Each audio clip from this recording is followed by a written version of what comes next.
Good morning, dear students. How are you all? Fine. I hope you are fine and healthy at your home. Now we welcome again in our online class. Class में आप सभी का एक बार फिर से स्वागत है बेटा. In previous class we discuss our lesson Hindi Medha lesson 4 Jagdish Chandra Basu. We complete our 4 lesson in Hindi Medha and we completed our 3 lessons in Hindi व्याकरण. Now we discuss हिंदी व्याकरण टॉपिक पत्र लेखन. इस समय हम हिंदी व्याकरण के टॉपिक पत्र लेखन के ऊपर विचार करेंगे, विमर्श करेंगे कि पत्र लेखन क्या होता है, उसके बारे में आपको समझाएंगे. So let's start our lesson पत्र लेखन. आप सभी को पता होगा पत्र क्या होता है. आप सभी को पता है पत्र क्या होते हैं. लेखन का अर्थ होता है लिखना. लेखन का अर्थ होता है लिखना. जो पत्र लेखन होता है या जो पत्र को लिखा जाता है, प्राचीन काल में पत्र लेखन का इतना ज्यादा वो था, प्रचलन था कि व्यक्ति को अगर कोई खुशी है, अपने सगे संबंधी या रिश्तेदार को कोई समाचार भेजना है तो पत्र के माध्यम से जाता था. यदि किसी को कोई दुख हुआ है, वो किसी को अपने सगे संबंधी को भेजना है तो पत्र लिखा जाता था. अगर हमें किसी कार्यालय में कुछ सूचना देनी है या किसी काम करवाने के लिए उनसे निवेदन करना है तो पत्र लिखा जाता है. लेकिन आजकल सगे संबंधी रिश्तेदारों को तो हम फोन कर देते हैं, उनके पास समाचार पहुंच जाता है. हम चैटिंग के माध्यम से, यानी कि व्हाट्सएप, ट्विटर और जो फेसबुक वगैरह है उनके माध्यम से हम अपने समाचार उन तक पहुंचा देते हैं. लेकिन कुछ ऐसी जगह होती हैं जहां पर हमें पत्र लिखकर भेजना अनिवार्य होता है. फॉर एग्जाम्पल, यदि हमें स्कूल में छुट्टी लेनी है, लीव लगवानी है, तो हमें अपने वहां से एक पत्र लिखना पड़ेगा अपने प्रधानाचार्य जी को, और वो पत्र लिखकर हमें स्कूल में डिपॉजिट करवाना पड़ेगा. यदि हमें किसी सरकारी कार्यालय में जाना है, वहां से हमें कुछ काम करवाना है, तो उसके लिए हमें पत्र लिखना पड़ेगा. मान लीजिए, वैसे तो आजकल क्या हो गया, सब कुछ जो डिजिटलाइजेशन है, जो औद्योगिकरण हुआ है, उसके कारण, या जो हम ये कहें कि इंटरनेट है, उसके कारण सब कुछ ऑनलाइन हो सकता है. अर्थात हमें मान लीजिए एक राशन कार्ड बनवाना है, राशन कार्ड बनवाने के लिए हम वो पत्र अपने अधिकारी को जहां हमें भेजना है उनके पास वो पत्र अपने उसमें जो भी हमारे पास टैब है या कंप्यूटर है या मोबाइल है उसके माध्यम से भेज सकते हैं. लेकिन फिर भी इनके बारे में जानना हमारे लिए अति आवश्यक है, क्योंकि कदम कदम पर हमें इनकी भी आवश्यकता पड़ती है. तो देखो, पत्र जो होते हैं, मैंने आपको बताया कि हम सरकारी कार्यालय में, अपने स्कूल में एक पत्र लिखते हैं, और मैंने आपको बताया अपने सगे संबंधी या जो रिश्तेदार हैं उनको पत्र लिखते हैं, तो वो क्या होते हैं, पत्र. लेकिन आपने ध्यान किया कि एक पत्र हम लिख रहे हैं अपने सगे संबंधियों को और एक पत्र लिख रहे हैं कार्यालय में, तो इट मीन्स वो दोनों दो तरह के हो गए, डिफरेंट हो गए. एक जगह तो होगा कि हम जिनको जानते हैं, और दूसरा होगा कि हम जिन्हें नहीं जानते हैं. तो आज की जो क्लास है उसमें हम डिस्कस करते हैं कि पत्र जो है वो कितने प्रकार के होते हैं. तो जो पत्र हैं ये 2 प्रकार के होते हैं. कितने? 2. एक होता है औपचारिक पत्र, एक तो होता है औपचारिक पत्र, और दूसरा होता है अनौपचारिक पत्र. एक तो होता है औपचारिक पत्र और दूसरा होता है अनौपचारिक पत्र. यस बेटा, औपचारिक और अनौपचारिक. अब आप देखो, औपचारिक पत्र क्या होते हैं और अनौपचारिक पत्र क्या होते हैं. इनको यदि आपको कोई खोल के बताए तो अन प्लस उपचार प्लस एक, अन प्लस उपचार प्लस एक, इससे बना है ये अनौपचारिक. लेकिन हमें इसके पॉइंट पे आना है कि अनौपचारिक पत्र क्या होते हैं. मान लीजिए आप कहीं बाहर पढ़ रहे हैं, आपको पैसे की आवश्यकता है, आपने अपने पिताजी को पत्र लिखा और पैसे मंगवाने के लिए, तो अपने पिताजी को पत्र लिखा, तो वो क्या हो गया, औपचारिक, अनौपचारिक. आपने अपने किसी दोस्त को पत्र लिखा, मान लीजिए आपका जन्मदिन है, आप अपने दोस्त को इनवाइट कर रहे हो, आमंत्रित कर रहे हो, तो अपने दोस्त को पत्र लिख रहे हो, तो वो अपने दोस्त को या मित्र को पत्र लिखना वो क्या हो गया, अनौपचारिक पत्र। मान लीजिए कि आपका मित्र है, उसकी बहन की शादी है या उसके भाई की शादी है और वो आपको इनवाइट करने के लिए वो तुम्हें पत्र लिख रहा है, तो भी कौन सा होगा, अनौपचारिक पत्र होगा। अर्थात अब देखो, पिता, माता, बहन, भाई, ये सब क्या हैं, चाचा, नाना, फूफा, ये सब क्या हैं, ये सब क्या हैं, हमारे सगे संबंधी या रिश्तेदार। तो जो पत्र हम अपने रिश्तेदारों या सगे संबंधियों को लिखते हैं, वो पत्र कौन से होते हैं, अनौपचारिक पत्र होते हैं। Isn't it? कि जो पत्र हम अपने सगे संबंधी या रिश्तेदारों को लिखते हैं वो अनौपचारिक पत्र होते हैं। फिर उसके बाद में देखो, मान लीजिए हमने अपने प्रधानाचार्य जी को पत्र लिखा, यानी कि आपको स्कूल में छुट्टी चाहिए, तो आप अपने अध्यापक को यानी प्रधानाचार्य जी को इन्फॉर्म करो कि हमें छुट्टी चाहिए सर, तो उसके लिए आपको पत्र लिखना पड़े। इसी तरह से मान लीजिए आप किसी सरकारी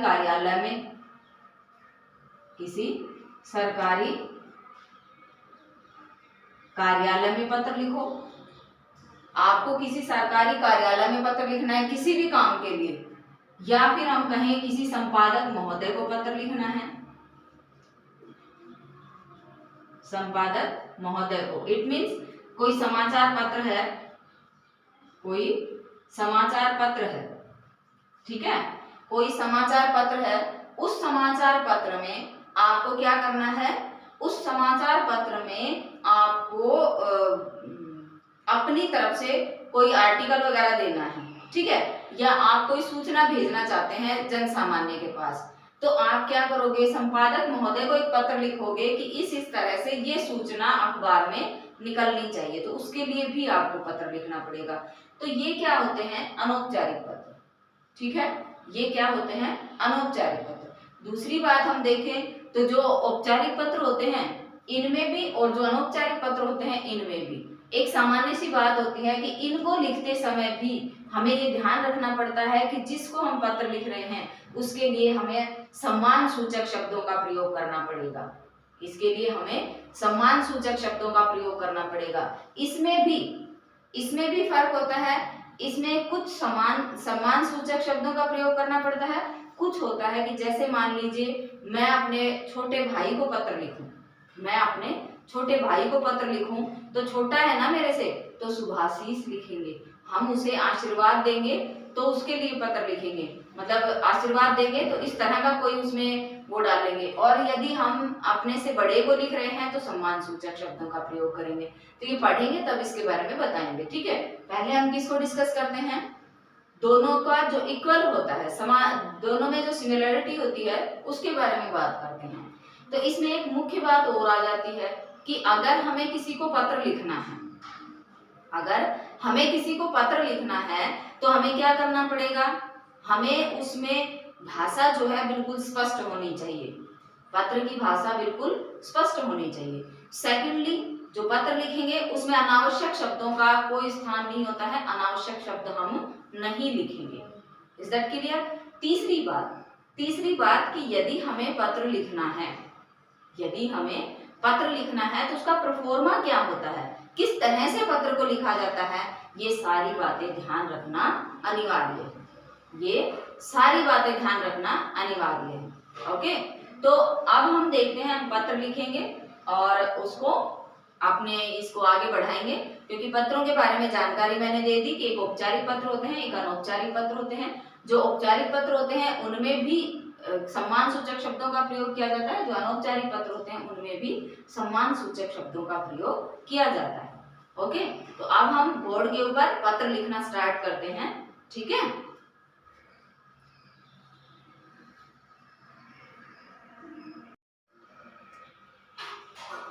अब देखो बेटा, इसको देखते हैं हम, पत्र हमें कौन सा लिखना है। सबसे पहले हम किसको लेंगे, औपचारिक पत्र को। किसको लेंगे, औपचारिक पत्र को। ओके, आफ्टर दैट हम अनौपचारिक पत्र लिखेंगे। तो पहले हम डिस्कस करते हैं औपचारिक पत्र। कौन सा?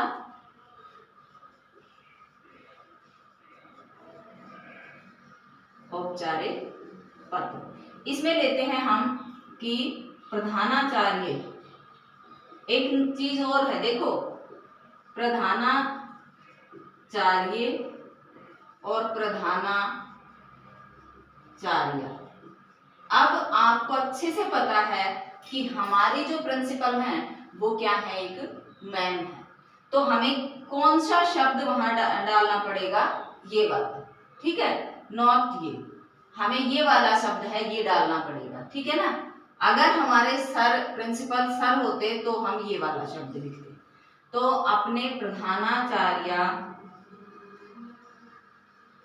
जी को, अपने प्रधानाचार्य जी को किसके लिए, बीमारी के लिए, जैसे हमें छुट्टी चाहिए ना उनको, उनसे, तो बीमारी के लिए अवकाश पत्र, प्रधानाचार्य जी को बीमारी के लिए,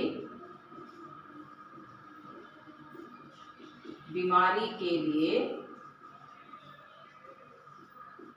अवकाश पत्र, ठीक है। ये मान लीजिए हमें लिखना है।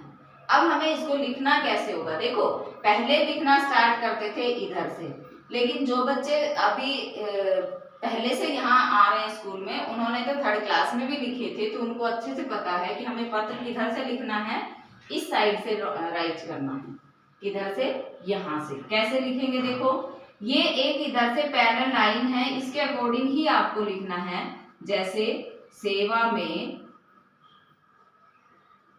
श्रीमान, तो अब देखो हमारी मैम है, तो यहाँ पर क्या आ जाएगा, श्रीमती, श्रीमती प्रधानाचार्य जी राठ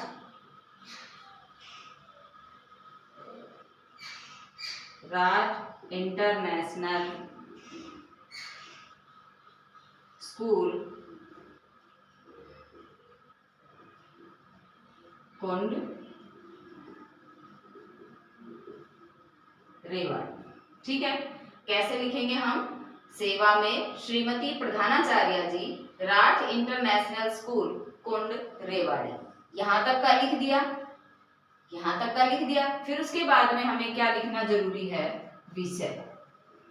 ये प्रोफोर्मा होता है पत्र, इसी के अनुरूप लिखा जाता है। फिर हम क्या लिखेंगे, विषय, और विषय में क्या रहेगा हमारा, बीमारी के लिए अवकाश पत्र, बीमारी के लिए अवकाश पत्र, यहाँ पूर्ण विराम लगाना जरूरी है। फिर इससे आगे हमें लिखना होगा महोदय जी और कॉमा। यदि हमारे प्रिंसिपल सर होते तो हम लिखते महोदय जी, तो हम क्या लिखते, महोदय जी। लेकिन प्रिंसिपल मैम है तो हम क्या लिखेंगे, महोदय जी, ठीक है। ये इनका जो लिंग चेंज होता है ना, जैसे हम स्त्रीलिंग पुल्लिंग उसको बदलते हैं, तो उसके अकॉर्डिंग इनमें भी परिवर्तन आता है। आई थिंक यहाँ से आपको दिखेगा नहीं, अब मैं इसको इरेज करके फिर दोबारा से लिखूंगी। देखो जब हमें कोई भी पत्र लिखना है तो हमें उसको इधर से स्टार्ट करना है। आपको भी अपनी नोटबुक में जो ये वाली लाइन दिखाई दे रही है, इसके अकॉर्डिंग ही आपको लिखना है। ये नहीं है कि आप इसको उठा के बीच में कर दोगे, वो गलत हो जाएगा, या इसको उठा के इधर ले जाओगे तो वो बिल्कुल गलत हो जाएगा। ओके, तो आपको इसको इधर से ही लिखना है। इतना लिखने के बाद आपको कैसे लिखना है कि सभी ने निवेदन यह है कि हम आपके स्कूल में कक्षा जोन सी भी कक्षा में आप पढ़ रहे हो, जैसे 4th क्लास में हो तो 4th लिख दोगे, 5th में हो तो 5th लिख दोगे, ठीक है। 4th में हो तो 4th लिख दोगे और 5th में हो तो 5th लिख दोगे। तो उस कक्षा का छात्र हूँ, मुझे कल से ज्वर है या बुखार है, डॉक्टर ने मुझे आराम करने की सलाह दी है, तो आपसे विनम्र निवेदन है कि आप मुझे इतनी तारीख से इतनी तारीख तक का अवकाश प्रदान करें, आपकी अति कृपा होगी, ठीक है। धन्यवाद। आपका आज्ञाकारी शिष्य, लड़का है तो आपका आज्ञाकारी शिष्य और लड़की है तो आपकी आज्ञाकारिणी शिष्या, ऐसे लिखेंगे। अब देखो महोदय जी लिखने के बाद आपको कैसे लिखना है। मान लीजिए आपने यहां लिखा महोदय जी, महोदय जी, ठीक है। फिर लिखोगे आप सविनय निवेदन यह है कि मैं आपके स्कूल में कक्षा, अब जैसे आप 4th क्लास के हो तो यहाँ पर क्या कर दोगे, कक्षा 4थी। और यदि आप 5वीं क्लास में हो तो क्या कर दोगे, 5वीं। अगर आप 6ठी क्लास में हो तो क्या कर दोगे, 6ठी। जोन सी भी आपकी क्लास होगी वही लिख दोगे आप यहाँ पर, ठीक है। वही आप यहाँ पर लिख दोगे कि मैं आपके स्कूल में कक्षा 4थी या 5वीं या 6ठी का छात्र हूँ। अगर यहाँ पर लड़की होगी तो क्या कर देगी, छात्रा हूँ, और लड़का है तो छात्र हूँ। ये चीज ध्यान रखना कि का छात्र हूँ। आज मुझे बहुत तेज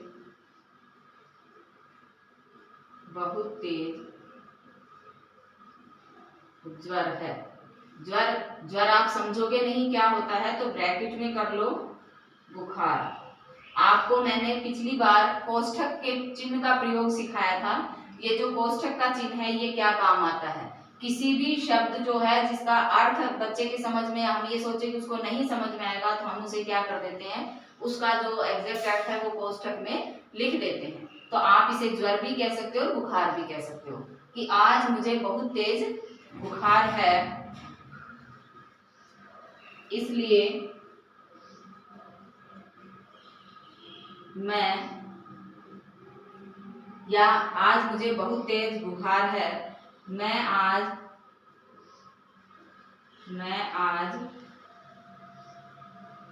स्कूल में उपस्थित नहीं हो सकता या नहीं हो सकती। लड़की होगी तो क्या लिखेगी, नहीं हो सकती, और लड़का होगा तो नहीं हो सकता। नहीं हो सकता कृपया करके, नहीं, डॉक्टर ने मुझे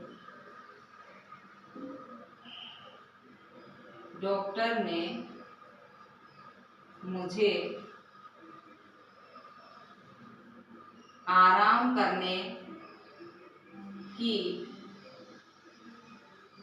सलाह दी है। डॉक्टर ने मुझे आराम करने की सलाह दी है। अतः आपसे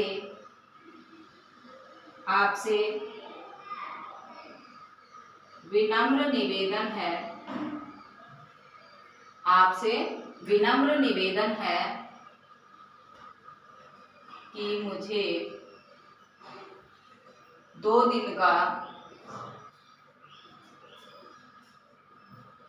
दिन का, आई थिंक इससे नीचे का बोर्ड आपको दिखाई नहीं देगा, है ना। ये लाइन ही कम समझ में आ रही है। अतः आपसे विनम्र निवेदन है कि मुझे 2 दिन का, ये ऊपर से हटा देते हैं, 2 दिन का अवकाश प्रदान करें। अवकाश प्रदान करें। आपकी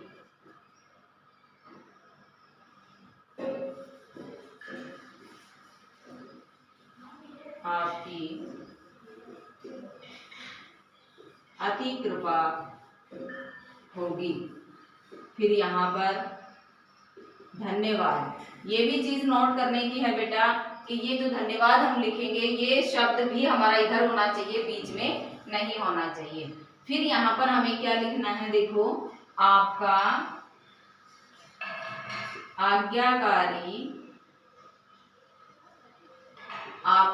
आज्ञाकारी शिष्य। फिर अगर लड़की है तो क्या लिखेगी, आपकी आज्ञाकारिणी शिष्य। ठीक है, लड़का होगा तो आपका आज्ञाकारी शिष्य, लड़की होगी तो आपकी आज्ञाकारिणी शिष्य। फिर इसके बाद में क्या करेंगे हम, नाम लिखेगा यहाँ पर नाम, फिर यहाँ पर कक्षा, फिर यहाँ पर अपना रोल नंबर, क्या लिखेंगे, रोल नंबर, या हम अपना क्रमांक लिखेंगे। ठीक है, क्या लिखेंगे, क्रमांक लिखेंगे। क्रमांक क्या, इसको कहते हैं अनुक्रमांक। क्या कहते हैं, अनुक्रमांक। लेकिन आप ये रोल नंबर ही लिख दो, वही अच्छा है। ठीक है, यहाँ तो कोई ना कोई आप गलती करोगे, इसमें तो आप लिखते समय इसमें गलती कहीं ना कहीं कर ही दोगे, तो आप ये लिख दो रोल नंबर। ठीक है, और फिर यहाँ लास्ट में लिख दोगे दिनांक। ठीक है, ये होता है पत्र लेखन, औपचारिक पत्र। आज की कक्षा में हमने अपना एक औपचारिक पत्र पूरा कर लिया है। अब हमारी जो नेक्स्ट क्लास होगी उसमें मैं एक पत्र आपको और लिखवा दूंगी और अपना लेसन अगला स्टार्ट कर देंगे। अगली क्लास में हम इस पत्र को और वो करेंगे कि एक पत्र ये हो गया और एक पत्र इसका और लिखाएंगे अनौपचारिक पत्र का। फिर उसके बाद में 2 पत्र आपको थोड़े से दिन बाद करवाएंगे। ठीक है बेटा, तो हमारी जो आज की क्लास है, आई थिंक आपको पत्र समझ में आ गए होंगे कि पत्रों को कैसे लिखा जाता है। तो हमारी जो आज की क्लास है उसे हम यही विराम देते हैं। आपकी समझ में आ गए होंगे कि पत्र क्या होते हैं, किस तरह से इनको लिखा जाता है। प्रोफोर्मा मैंने आपको जो बताया है इसी के अनुरूप लिखना है। आपको अलग से जो तरीका है इसका वो कोई नहीं करना है कि ना तो इसे आपको उठा के इधर लिखना है और ना ही जो मैंने ऊपर लिखवाया था वो वाला उठा के इधर लिखना है। ओके, तो आज की क्लास को यहीं विराम देते हैं। कल की क्लास में फिर हाजिर होते हैं बेटा, तब तक के लिए बाय बाय।